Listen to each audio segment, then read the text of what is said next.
Hi అండి, నమస్తే అండి. అందరూ బాగున్నారండి? బాగుంటే ఒక లైక్ ఇవ్వండి. అది నాకు తెలుస్తుంది మీరు బాగున్నారని. అందరికీ దేవీ నవరాత్రులు శుభాకాంక్షలు అండి.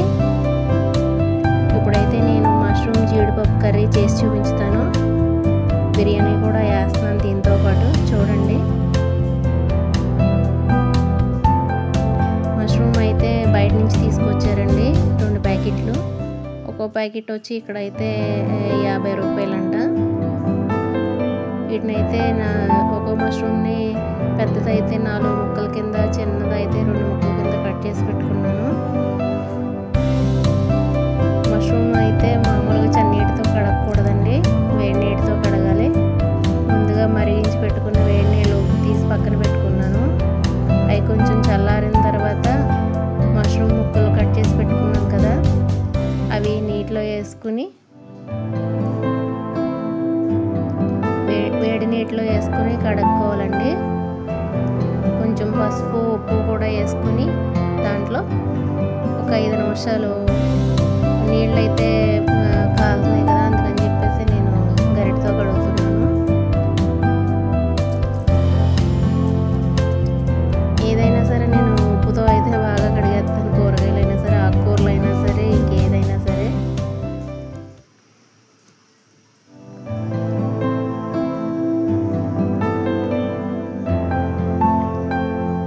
ఉల్లిపాయ, పచ్చిమిరపకాయలు కూడా నేను కట్ చేసుకుని పక్కన పెట్టుకున్నానండి.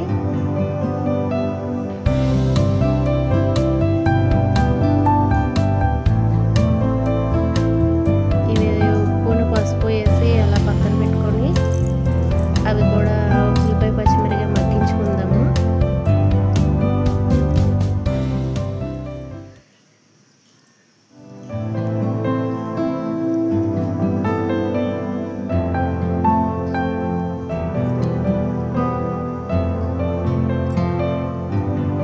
బయట సాల్ట్ అమ్ముతారు కదండి, అది మానేసి మీరు రాక్ సాల్ట్ అమ్ముతారు కదా, రెడ్ కలర్లో ఉంటుంది కొద్దిగా, అది తీసుకుని తెచ్చుకోండి.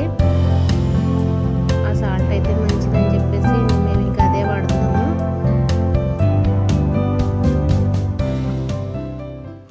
ఇప్పుడైతే దేవి నవరాత్రులు కదా, పిల్లలైతే ఇంకా నేను మామూలు కూరలు వండుతుంటే వాళ్ళకి నచ్చట్లేదని చెప్పేసి కొంచెం ఇలా మసాలా వేసి తింటే, మసాలా వేసి వండితే తింటారని చెప్పేసి ఇలా చేస్తున్నాను. ఉల్లిపాయ, పచ్చిమిరపకాయ మగ్గిపోయింది కదా, దాంట్లో అయితే జీడిపప్పు వేసుకున్నాను. జీడిపప్పు చాలా టేస్ట్గా ఉంటుంది ఇలాంటి కర్రీలను.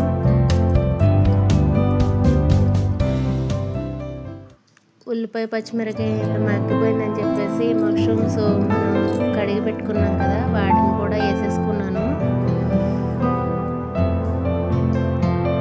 వేడి నీటిలో కదండి, వేడి నీటిలో కడిగితే అండి అలాగా ముక్కలైతే కలర్ మారుతాయి కొద్దిగా, మష్రూమ్ ముక్కలు.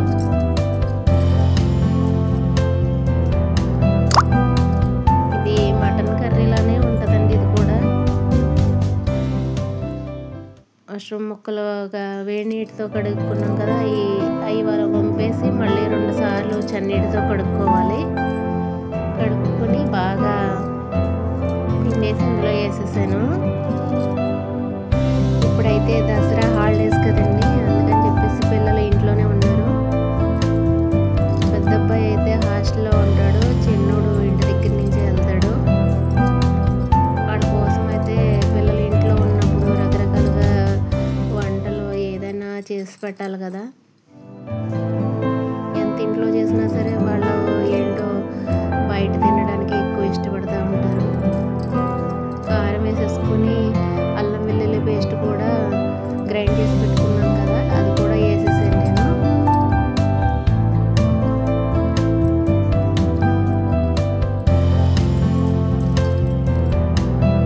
అల్లం వెల్లుల్లి పేస్ట్ వేసిన తర్వాత కాసేపు మనం గరం మసాలా కూడా ఆడించి పక్కన పెట్టుకున్నాను. ధనియాలు, జీలకర్ర, లవంగాలు, యాలక్కాయ, దాల్చిన చెక్క, కొంచెం గసగసాలు, మొత్తం గరం మసాలా ఆడించి పక్కన పెట్టుకున్నాను. అది కొంచెం మగ్గిన తర్వాత వేద్దామండి. ఓ పక్కన రైస్ కుక్కర్లో బిర్యానీ కూడా పెట్టేసాను.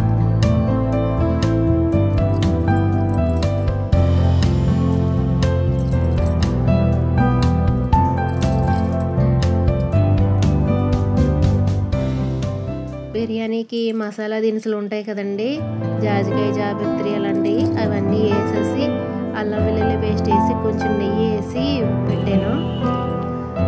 పచ్చిమిరపకాయ కూడా వేయాలండి. టమాటా, క్యారెట్ వేసి అవైతే రైస్ కుక్కర్లో పక్కన మగ్గించుకుంటున్నాను. కర్రీ అయితే కొంచెం కుక్ అయింది కదా.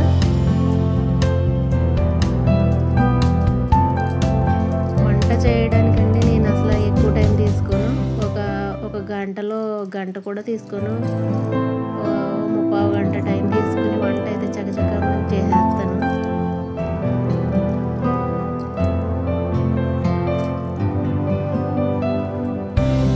గరం మసాలా గ్రైండ్ చేసి పెట్టుకున్నాం కదా, అది కూడా వేసేసుకుందాం. ఇప్పుడు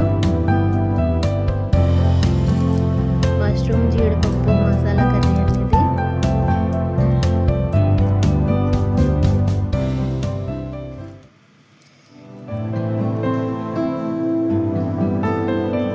ఈ కర్రీ అయితే చపాతీ, పుల్కా, రైస్లోకి బాగుంటుంది. ఇడ్లీలో కూడా నంచుకుని తినచ్చండి మామూలుగా.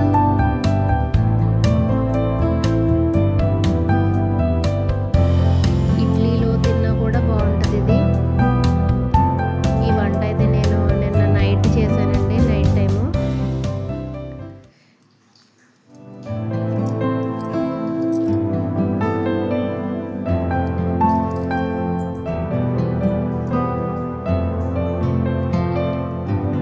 బిర్యానీలో కూడా కొంచెం గరం మసాలా వేసుకుందాము.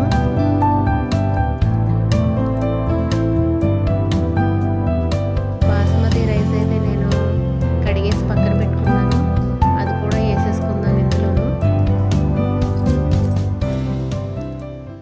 ఈ కొంచెం మగ్గని కదా ఈ మసాలా దినుసులు అవిని.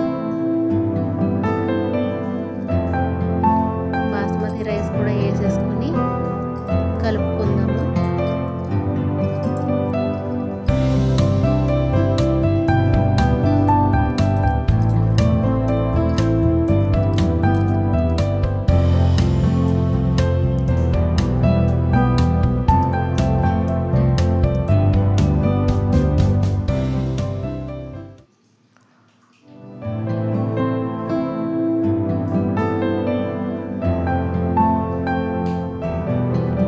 ఒక గ్లాస్ బియ్యానికి 2 గ్లాసులు వాటర్ అండి.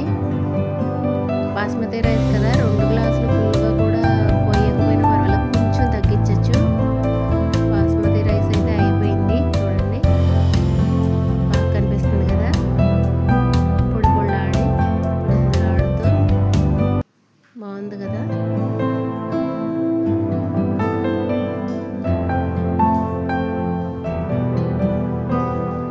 కర్రీ కూడా అయిపోయిందండి. మీరు కూడా మష్రూమ్ కర్రీ రెడీ అయిపోయింది, బిర్యానీ కూడా అయిపోయింది.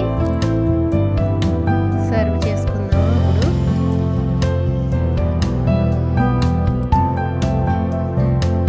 నాన్ వెజ్ వండుకోలేనప్పుడు ఇలాంటివి తింటే బాగుంటుందండి. ఇలాంటివి వండుకొని చేసుకోవచ్చు.